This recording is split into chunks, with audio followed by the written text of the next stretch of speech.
अस्सलाम वालेकुम तमाम देखने वालों को। मैं हूं इरफान हैदर। आज की दूसरी वीडियो है क्योंकि ब्रेकिंग न्यूज आई है। जी हाँ, वजीर आला नौमुंतखब वजीर आला सुहेल आफरीदी की एक वीडियो वायरल है। वीडियो लीक हुई है। ये मामला क्या है ये आपके सामने रख दूंगा। साथ साथ एक खुफिया मुलाकात हुई है। खुफिया मुलाकात का अहवाल ये है कि शाह महमूद कुरैशी से अस्पताल के अंदर एक खुफिया मुलाकात हुई है। सारा माजरा क्या है आपके सामने रख दूंगा और शाह महमूद कुरैशी क्या करने का इरादा रखते हैं ये भी आपको बता दूंगा। हमेशा की तरह वही रिक्वेस्ट बार बार दोहराता हूं कि जो पहली दफा देख रहा है वो चैनल को सब्सक्राइब करना ना भूला करें ताकि हमारी हौसला अफजाई होती रहे। आजा जी, इससे पहले कि मैं लगी लिपटी के बगैर सीधी सीधी और जल्दी जल्दी आपको बताता हूँ। एक सुहेल अफरीदी जब से बने हैं वजीर आला तो कंट्रोवर्शियल इसलिए हैं कि वो जिस किस्म के बयानबाजी कर रहे हैं तो सबको ये खदशा है कि क्या वो इस ओहदे पर बाकी रह पाएंगे, क्योंकि उन पर केसेस भी हैं और किसी केस में वो नाअहल होते हैं तो फिर वो वजीर आला ज़ाहिर है नहीं रह पाएंगे। अब एक गवाही इस तरह सामने आ गई है, उनकी अपनी ही एक ट्वीट। माजी में वो जिस तरह जत्थों का हिस्सा बनते रहे, वो जिस तरह पथराव करते रहे रियासती इदारों पर, पुलिस पर, वो उसकी वीडियो उनकी अपनी ट्वीट की हुई उनके गले पड़ गई है। और इस वक्त ट्विटर के ऊपर ट्रेंडिंग में हर बंदा शेयर कर रहा है कि एक ऐसा शख्स जो पाकिस्तान के कानून को नहीं मानता, जब अदालत किसी को गिरफ्तार करने आए वो जत्थों के साथ मिलकर उन पे पथराव करता है या हमला करता है, तो ऐसे शख्स को क्या वजीर आला होना चाहिए? अब ये सवाल उठ रहा है। ये मैं आपको बता देता हूँ, 16 मार्च 2023 की वीडियो है। इस पे पहले आपको कैप्शन दिखा दूंगा कि ट्वीट क्या किया था उस वक्त सुहेल अफरीदी ने। ये उस वक्त का वाकया है जब जमान पार्क के अंदर खान साहब मौजूद थे और तोशा खाना टू नहीं वन जो पहला केस था तोशा खाना का, उसमें खान साहब को मैं 12 बता चुका हूँ आपको, 43 टाइम अदालत ने बुलाया था लेकिन खान साहब नहीं गए थे। जब उनके वारंट गिरफ्तारी लेकर पुलिस आई थी तो पुलिस पर कई दिन ये सिलसिला चलता रहा था और हम रिपोर्टिंग किया करते थे उस वक्त। तो मुझे याद है कि बाकायदा पथराव किया गया। यहाँ तक एक ऑडियो लीक हुई थी डॉक्टर यास्मीन राशिद साहिबा की, आपको बताया कि हमारे लोग पेट्रोल बम पुलिस पे फेंक रहे हैं, मामला खराब हो जाएंगे, आप इसको रोकें। उन्होंने आरिफ अलवी को कॉल की थी और ये ऑडियो भी लीक हुई थी। अब उसमें जो टाइगर फोर्स बनाई गई थी वो थी केपीके से, बड़ी तादाद में लोग थे जो पुलिस पे हमलावर हुए थे और बाकायदा फुटेजेस टीवी पे चली थी कि पुलिस की जो मोबाइल थी उसे उठा के नहर में फेंक दिया गया था। यहाँ तक गुंडागर्दी उस वक्त की गई थी। अब जो आम कारकुन है वो ये कर रहा होता है, जज्बाती होता है, लेकिन सुहेल अफरीदी जो कि इस किस्म के ओहदों पे पार्टी में होते हैं लोग, वो भी इसमें इन्वॉल्व थे। सुहेल अफरीदी ने 16 मार्च 2023 को ये ट्वीट की थी इस वीडियो को। पहले मैं आपको ट्वीट पढ़ के सुना देता हूं कि सुहेल अफरीदी ने उस वक्त क्या कहा था। स्लोड लाइक अ रॉक, कहते हैं against water cannon, bullets, tear gas and lathi charge, these minor things can't defeat us. We were, we are, and will be with hashtag Imran Khan PTI till our last breath, इंशाअल्लाह, आखिरी सांस तक। फिर उन्होंने hashtag किया Zaman park पहुंचो। ये Zaman park की सारा मामला है। तो ये सुहेल अफरीदी ने 16 मार्च 2023 को ट्वीट की थी। अब इस ट्वीट के अगेंस्ट जो ट्वीट, तो इन्होंने अपनी राय जो उस पर लिखी कि हम डटे हुए हैं, आखिरी सांस तक खड़े रहेंगे खान साहब पीटीआई के साथ और हमें ये टेर, आंसू गैस और ये लाठीचार्ज नहीं डरा सकता। और इसके जवाब में आपको पता है कि पेट्रोल बम भी फेंके गए थे। यास्मीन राशिद की ऑडियो भी उसमें मौजूद है। अब उसके बाद हुआ क्या? उसके बाद ये तो उनका जो उस वीडियो को उन्होंने ट्वीट करने से पहले टाइटल दिया था वो है। अब वीडियो में आपको दिखा देता हूँ, वीडियो में वो क्या कर रहे हैं। बाकायदा आप देख सकते हैं कि उसमें वो पथराव भी कर रहे हैं। उन्होंने आंसू गैस से बचने के लिए मास्क भी लगाया हुआ है, आंखों में आंसू भी हैं। ये वीडियो देख लें, फिर आगे चल के मैं शाह महमूद कुरैशी वाला मामला आपको बताता हूँ।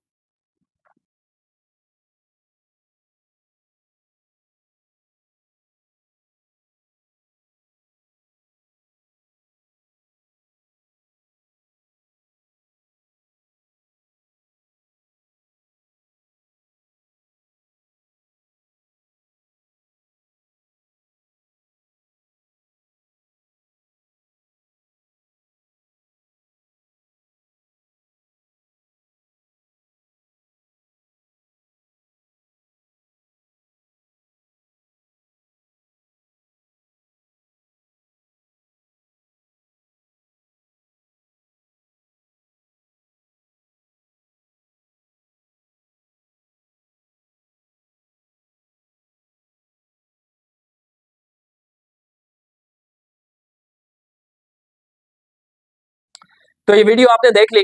ये है जी वो सुहेल आफरीदी जो कानून को किस तरह सरेआम ना सिर्फ कानून की होता है पासदारी, अगर कोई आपको गिरफ्तार करे, मैं बारहा मिसाल देता हूँ, कोई आइडियल सिचुएशन नहीं है। नवाज शरीफ या नून लीग इस वक्त हुकूमत के बड़े अच्छा चला रहे हैं, आइडियल है, बहुत सारी खामियां मौजूद हैं जिन पे तनकीद भी हम करते हैं कि ये चीजें नहीं होनी चाहिए।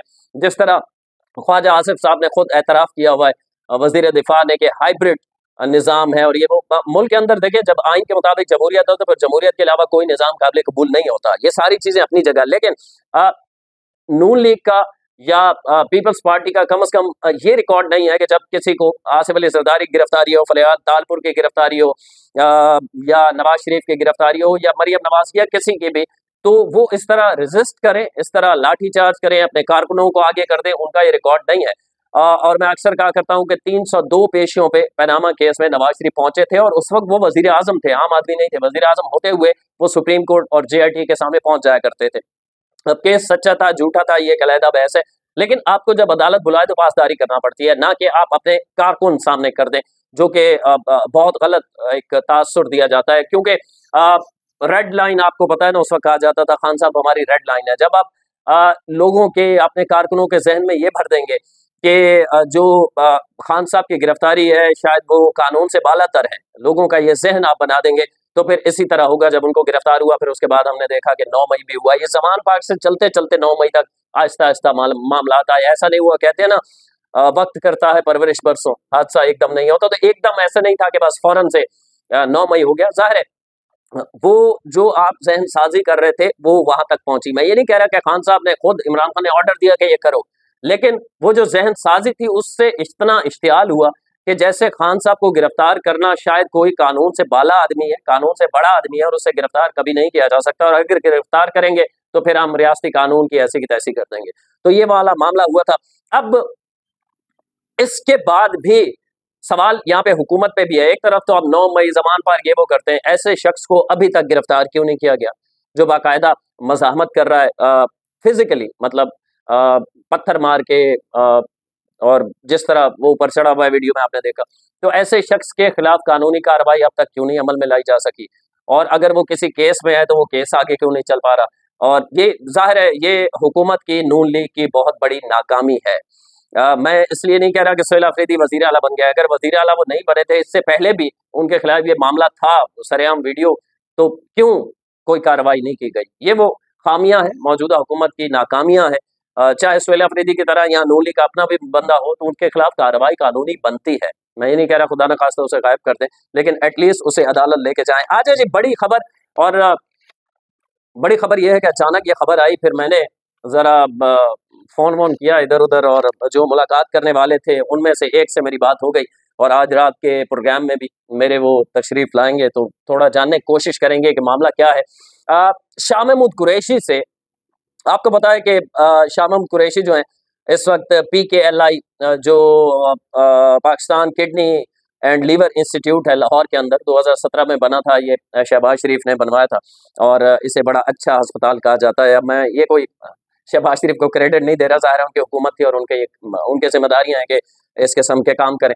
तो वहां पर शाह महमूद कुरैशी गुज़श्ता 4 रोज से इलाज के लिए वहां पे मौजूद है। आप जानते हैं कि शाह महमूद कुरैशी पाबंदे सलासल है, और उनसे कोई मिलने तक नहीं जाता, उन्हें बिल्कुल इग्नोर कर दिया गया है, साइड पे कर दिया गया है, और यहाँ तक कि खान साहब ने कभी उनका जिक्र तक नहीं किया, और उन्होंने इस हवाले से बात भी की थी कि उन्हें खुड्डे लाइन लगा दिया गया है। तो उनसे अस्पताल के अंदर मिलने गए हैं, आप भेजे गए हैं या अपनी मर्जी से मिलने गए हैं, ये मैं आपके सामने मामलात रख दूंगा, फिर आप खुद इस पे अपना जहन बनाएं कि डॉट से डॉट मिलाएं कि क्या हो रहा है। शाह महमूद कुरैशी से मिलने वाले कौन थे? फवाद चौधरी, इमरान इस्माइल साबिक गवर्नर जो थे, और महमूद मौलवी साहब। महमूद मौलवी साहब की मुलाकात, फवाद चौधरी की और इमरान इस्माइल की मुलाकात। अच्छा, इसमें ये याद रखें कि इमरान इस्माइल, ये तीनों शख्सियात इस वक्त अपने आप को तहरीक इंसाफ का कहते हैं कि हम आज भी खान साहब से मुखलिस हैं, लेकिन तहरीक इंसाफ इन्हें अपना अब नहीं कहती।